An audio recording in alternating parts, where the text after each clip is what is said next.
Namaskar. We are discussing a very important judgment, VKC Footsteps, Gujarat High Court. Before we enter into the judgment, दो तीन चीजें elementary सी हैं which I would like to discuss. First is section 54 subsection 3, which talks about that if you are falling under inverted duty structure, which means that whatever I am buying, जो मेरी purchase है उस पे GST rate जो है वो ज्यादा है और जो मैं सेल कर रहा हूं उस पे जीएसटी रेट है वो कम है, तो उससे क्या होता है कि जो डिफरेंस रेट है वो मेरे पास एक्यूमुलेट होता रहता है. मान लीजिए कि मेरी परचेजिंग हो रही है रॉ मटेरियल की 18% पे and my output is being sold at 12%, तो 6% का जो क्रेडिट है वो मेरे पास एक्यूमुलेट होता रहेगा. अब मुद्दा यहां पर यह है कि जो क्रेडिट का जो डिफरेंस है उसमें आपको क्या क्या कंसिडर करना है. Is it only the goods, मतलब दैट इज इनपुट्स और इनपुट सर्विसेज. अब यहां पर मैं आपको सेक्शंस लेके जाऊंगा सेक्शन 263 में, 264 में, जो डिफाइन करते हैं इनपुट टैक्स क्रेडिट क्या होता है. बिफोर वी डू दैट मैं 54 सबसेक्शन 3 में जो प्रोविजन है वो बता दूं. वो ये बोलता है कि साहब the person who is supplying goods under inverted duty structure would be eligible to claim refund of any accumulated input tax credit, meaning thereby कि भाई मैं कोई भी क्रेडिट जो मेरे पास एक्यूमुलेट हो रहा है मैं उसको क्लेम कर सकता हूं. This is what the section says.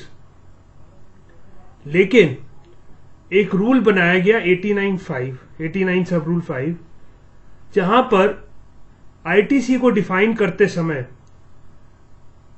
CBIC ने यह बोल दिया कि साहब जो क्रेडिट है वो इसका मतलब यह है कि सिर्फ और सिर्फ इनपुट्स के ऊपर आपको क्रेडिट मिलेगा.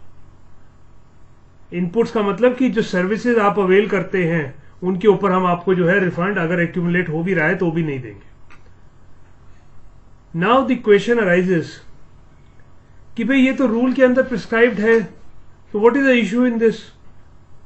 साहब इशू ये है कि जो सेक्शन 54 सबसेक्शन 3 है, जो एक्ट का सेक्शन है, उसके अंदर कहीं पर भी पावर डिफाइंड नहीं है गवर्नमेंट के पास इस तरह से चेंज करने की. और वो कैसे?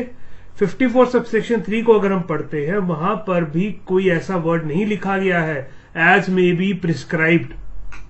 अगर एज में भी प्रिस्क्राइब लिखा गया होता तो वो जो रूल था 89(5) वो ठीक हो जाता, बिकॉज जो प्रोसीजर्स हैं those are defined by the rules and rules cannot supersede the act.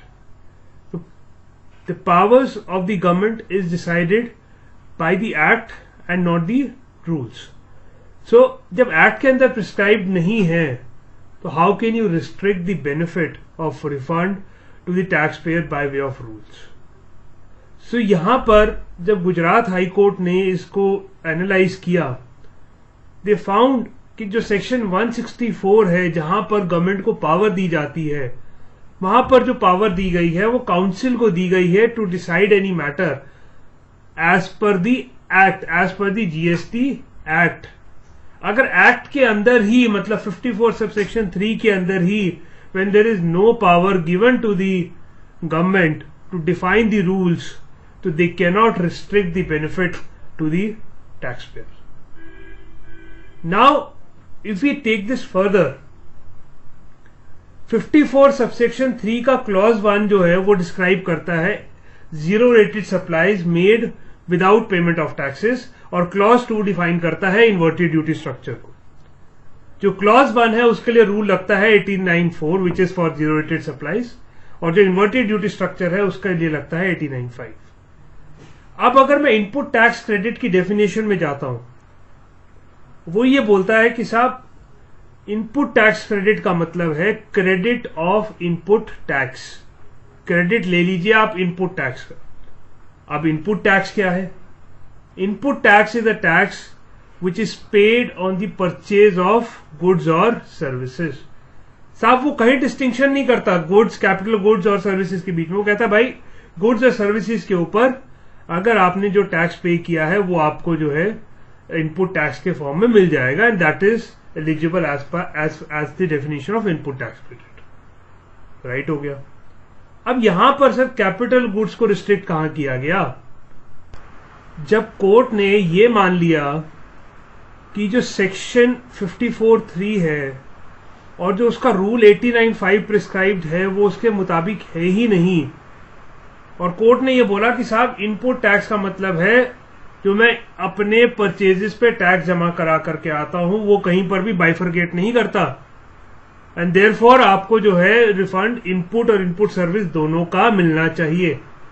तो मैं ये कहता हूं कि साहब कैपिटल गुड्स का क्यों ना मिले, क्योंकि आप इनपुट टैक्स की डेफिनेशन में अगर जाकर के पढ़ते हैं वो तो ये कहता है tax paid on purchase of goods और services, and capital goods are my goods. तो if I go by the interpretation of the judgment and by the order of the court, उसका कंक्लूजन अगर हम पढ़ें तो ये बड़ा क्लियरली एविडेंट होकर के निकल रहा है कि कैपिटल गुड्स का भी मैं रिफंड ले सकता हूं on the ratio of this judgement. अब क्वेश्चन ये इन्वर्टेड ड्यूटी स्ट्रक्चर पे तो हमने डिस्कस कर लिया। नाउ क्वेश्चन कम्स कि क्या जीरो रेटेड सप्लाई एक्सपोर्ट उसमें भी मैं रिफंड ले सकता हूं? सब अगर 89(5) रूल जो है वो आपने स्ट्रक डाउन कर दिया इस प्ली पर कि आपको सेक्शन 54(3) प्रिस्क्राइब ही नहीं करता, आपको पावर नहीं देता रूल बनाने का, तो क्या 89(4) जो क्लॉज 1 ऑफ 54(3) की बात करता है, एक्सपोर्ट की बात करता है, क्या वो स्ट्रक डाउन नहीं होना चाहिए? बिकॉज 89(4) के लिए भी कोई पावर डिफाइंड है ही नहीं, और जो नेट आईटीसी की डेफिनेशन हम लोग एक्सपोर्ट के रिफंड के लिए निकालते हैं वो रूल 89(4) के हिसाब से निकालते हैं, जिसकी पावर 54 सबसेक्शन 3 में नहीं है। And going by the ratio of the judgement decided by Gujarat high court, I can very well apply the same ratio for the zero rated supply also. Though it is not decided, department might go to higher levels, but somehow there is some benefit which I see in that judgment. To continue to receive the updates, हम इसी तरह से जो है case laws के analysis करते रहेंगे और सिर्फ केस लॉस की करेंगे, and we will bring the latest case laws with the interpretations which will help you as a professional to grow। आप अपने क्लाइंट्स को उसके बारे में राय दे सकते हैं। अगर आप इंडस्ट्री हैं तो आपको हेल्प करेगा, अपनी इंडस्ट्री में बेनिफिट करेंगे कि आप जीएसटी लॉ से अपडेटेड रहें, और आपको जो केस लॉ डिसाइडेड है कोर्ट की क्या पोजीशन है वो हम आपको अपडेट करते रहेंगे। तो वो सब जानने के लिए आप हमारा चैनल सब्सक्राइब करना ना भूलें। You are requested to kindly subscribe the channel and do the needful. Thank you.